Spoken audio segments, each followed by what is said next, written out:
Oi, aqui é o Padre Arthur do Clube de Leitura Mãe Amável e nós continuamos com esse vídeo, a série dos vídeos sobre o Santo Carlo Acutis.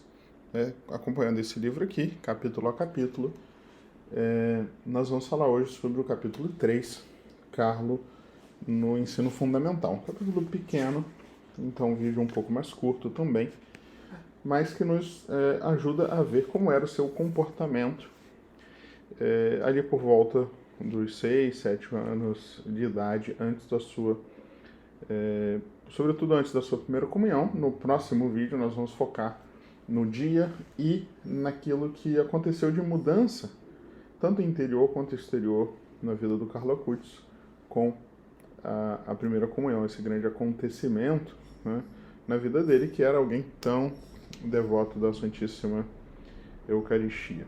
Então, com 6 anos ele entra no ensino fundamental. A primeira escola que ele estudou foi o Instituto San Carlo de Milão, que é uma escola da Diocese de Milão, uma escola católica. Porém, em 2 meses, seus pais decidiram trocar ele de escola. 2 meses depois, ele foi para o Instituto Niccolo Tommaseo, que também era uma escola católica, das Irmãs Marcelinas. Eles trocaram, porque era uma escola mais perto de casa e uma escola também menos elitista do que o Instituto San Carlo.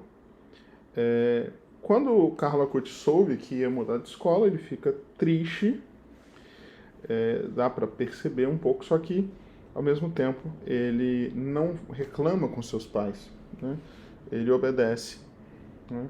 Ele conta-se que ele chora quando se despede dos professores, dos alunos, mas que ele não fala nada disso com a mãe para não deixar a mãe triste também. Nessa época, a família dele contrata uma jovem chamada Elisa. Na verdade, a Elisa, ela fazia intercâmbio e ficou um tempo ali morando na casa da família Acutis e ajudava o Carlo Acutis nas lições de casa, né, durante a parte da tarde, quando ele voltava da escola. A Elisa ficou muito impressionada com o menino, porque ele era muito obediente, né, e ele tinha muito senso de responsabilidade. Ele chegava em casa e ia fazer os exercícios sozinho, ninguém precisava mandar. Então, essa grande maturidade dele, né, com relação às lições de casa, mas também na convivência com as pessoas. A Elisa, na época, estava passando por um momento muito difícil, que era um problema no namoro, né?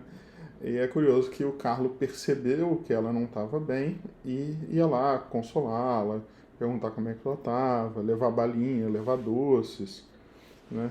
E, ou seja, essa percepção que ele tinha desde muito novo de olhar para o sofrimento do outro.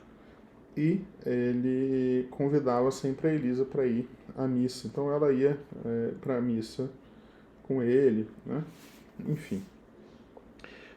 Ele tinha essa disponibilidade total, né, com relação aos outros. Na escola, ele era assim, sempre muito atento. Então, tinha as religiosas lá e ele levava coisas para ajudar as religiosas.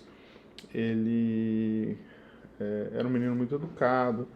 Ele ajudava os colegas, se ele percebia que alguém estava, né, em necessidade lá, com dificuldade nos estudos, ele ajudava. Se alguém estava triste, ele ajudava, como teve o caso. Tinha um menino na turma dele que tinha bulimia, então ele ficava tentando, né, ajudar o menino e tal, né? Uma das irmãs, que foi diretora dele, né, no colégio, a irmã Miranda Moltedo, fala que nunca ouviu ele falar nenhuma palavra obscena, né? E fala também que em nenhum momento ele se gloriava da sua condição financeira, ou seja, do fato de que sua família era rica.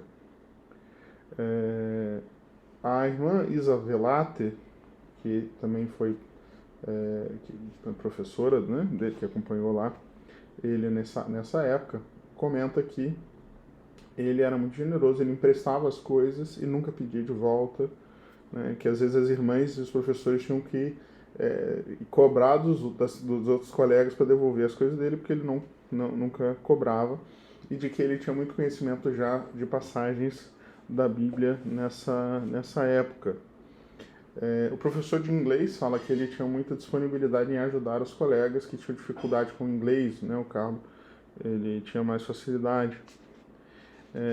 E que não se viu nunca, né, que ele fizesse aquelas maldades habituais, né? Pequenas maldades que as crianças às vezes fazem. A única coisa que se fala assim, que a gente poderia colocar como se fosse uma espécie de defeito, né? Não era exatamente um defeito, ele era uma pessoa muito alegre, de muito bom humor, gostava de brincar e tal. E em alguns momentos os professores tinham que chamar a atenção para ele se conter um pouco, né? E porque aquele jeito expansivo de italiano, alegre, ele acabava falando um pouco mais alto. Então, digamos, esse era o defeito dele. E ele logo foi aprendendo a se conter, né? Ou seja, se corrigir, digamos assim. Mas era isso, esse cuidado dele, essa generosidade, né, e essa alegria são as duas marcas desse período, né? Essa generosidade e cuidado muito precoce, essa atenção com as pessoas, para uma criança é algo muito raro, né? A criança ela tende a ser mais egoísta.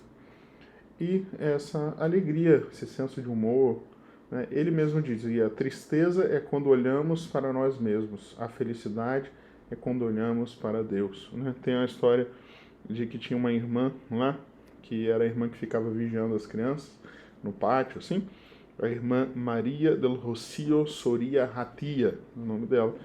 E ele gostava muito de brincar com ela, jogava bola para ela, brincava dizendo que ela ia ser uma jogadora de futebol, enfim, essa alegria característica, que aliás eu convido vocês a procurar na internet vídeos, né, alguns vídeos que nós temos dele gravado, sempre muito sorridente, né, com um rosto de brincalhão, né, ao mesmo tempo emanando uma luz espiritual, né, que dava para perceber que aquele menino tem alguma coisa de especial, de diferente.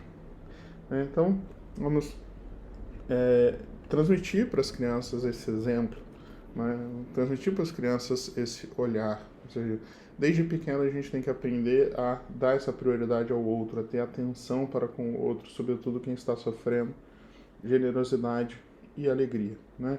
Quando a gente vive voltado para Deus, como ele ensinou, nós encontramos alegria. Quando a gente vive voltado para nós mesmos, nós ficamos marcados pela tristeza. Deus abençoe.